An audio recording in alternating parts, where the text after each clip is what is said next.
you can see how the plant growth has completely taken over.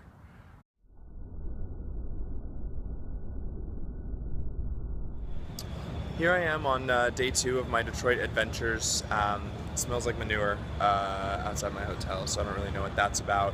But anyways, I'm gonna go take a walk by the Riverwalk and sort of see what else I can see. It's a very vibrant place, I've heard, a lot of active people outside playing together. So I'm excited to see what the actual people of Detroit are doing on a nice, beautiful, sunny day.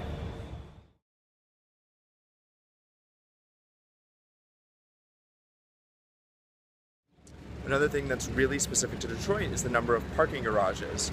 Obviously, the nickname the Motor City has a place given the number of auto manufacturers that are here. But what do you do in a city where there aren't that many cars anymore? Can these parking garages be converted? Do they have the ability to be changed into other buildings? They're pretty much huge cement layers stacked on top of each other. So it's hard to sort of convert that into something that's usable. I can't speak to the safety of the Riverwalk at night, and frankly, I'm not going to try and figure it out. But at least today, there's people sitting out, enjoying the weather. There's a nice fountain here.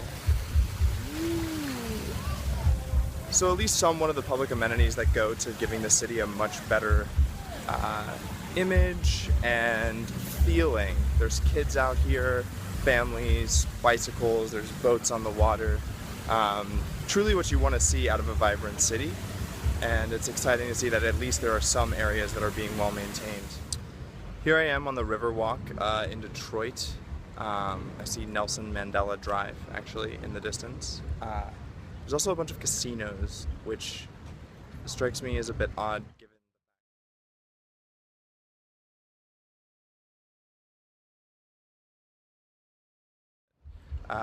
given the lack of capital that exists both from a public perspective and also with the flight of the people from Detroit.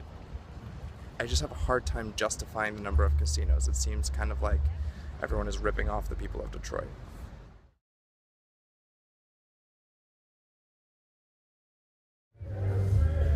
To the scale at which the GM building rises above the city of Detroit.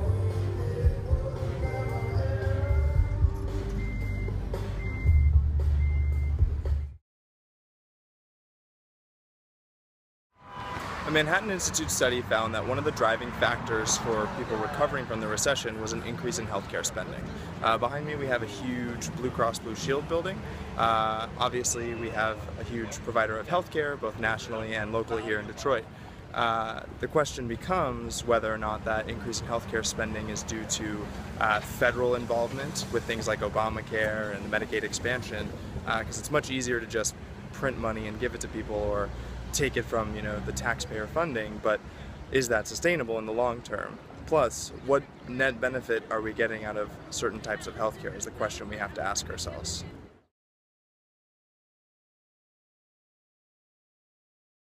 So as I'm walking back to the same street that I've been walking on when I went to Detroit Venture Partners yesterday, it's almost as if the businesses that were closed yesterday are now open.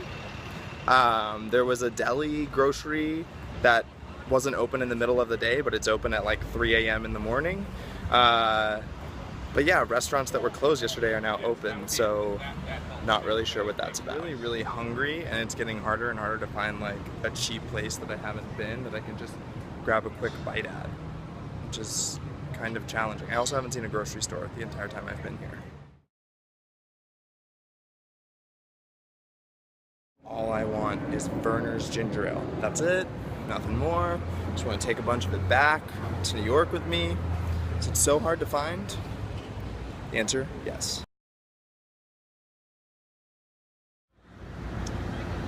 For those of you who are wondering whether or not it's soda or pop in Michigan, maybe this sign answers that question for you.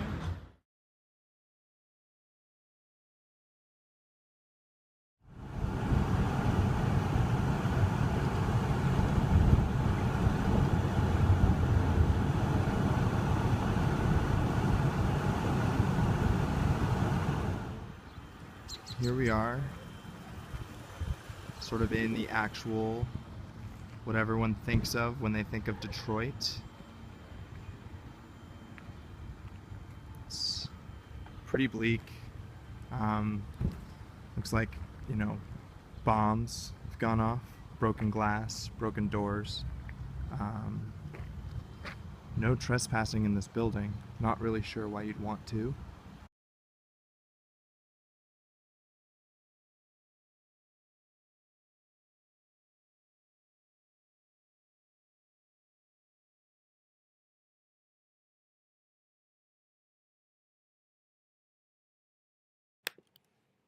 Here we are on day two of my trip in Detroit. Started off this morning with a panel sponsored by State Budget Solutions and the Manhattan Institute discussing what other cities on the brink can learn from Detroit.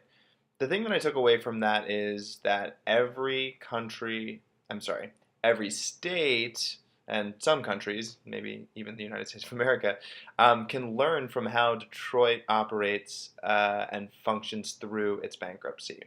Since it was the largest metropolitan or the largest municipality to ever declare bankruptcy in the U.S., if things are successful here, it may show a pathway for other places to be successful and hit those issues head on instead of waiting until they actually have to declare bankruptcy to do so. I also walked down by the Riverwalk, which is a very nice place. You can see some casinos in the background and really kind of peaceful. Looked up at the GM building, which just is a towering structure, and you can really feel its presence here in Detroit. A little bit later on, I walked towards Grand Circus, which is another Dan Gilbert operation. Um, Grand Circus is sort of an educational incubator. They have coding boot camps, and they're all designed around creating tech professionals in Detroit. So the thing that was different about that versus Detroit Venture Partners is that it just seemed a bit more sparse. There didn't seem to be as much activity going on in the building as I thought there was going to be. But the reason I think is that it's much harder to convince people to invest in education when there's very little incentive for profit. With the joint venture partners, obviously, these startups have the ability to make money and contribute to things going forward, but education is more of a long-term sort of investment that doesn't really give you a return on your capital right away. Uh, but one of the best things that I did today was I went to Detroit Threat Management Center, which Dale, I believe his name is the guy who runs the center, and his whole focus is using psychology instead of violence to combat violence. The idea that violence begets more violence, so if that's what you're combating it with, you're only going to increase violence and you're not going to change the culture. But don't get me wrong, he had plenty of guns. They were there on the walls, there were knives, but he didn't want to use them, which I think is the most important point. But his whole concept was that it's hard for the police to come, and they simply don't really come. They don't look after mobile threats. They don't have a missing persons department. And so he wanted to provide private citizens with the tools they need to keep themselves safe in an environment where the government or the law doesn't really provide them with that opportunity.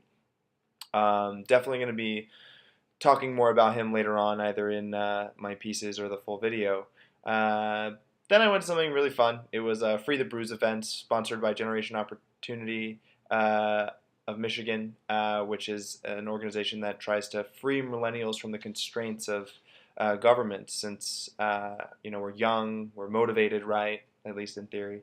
But basically, it was a great way to taste some local beers, talk about beer regulation. And had a really good time hanging out with all the people who are here, and just anyone who likes beer and wants to see the beer scene succeed. But the main thing that I walked away from today with is that perception creates the environment, and that's something that Detroit is still going to battle for a while. In order to attract new people to the area, this perception has to be changed. Places like Detroit Threat Management go a long way to do that, but there's only one Detroit Threat Management, and there are hundreds of thousands of people in Detroit. And since the crisis and the challenges that are here today are decades in the making, it's going to be a while until they can actually come through it and regain their status, I guess, would be a way to put it. I think that's kind of an awkward way to put it, but to fully revitalize the city of Detroit to what everyone in Detroit wants it to be. But the beauty of it is that even throughout the day, even in the more challenging, dangerous areas, I still feel that the Detroiters really want it to happen, and looks like it's well on its way.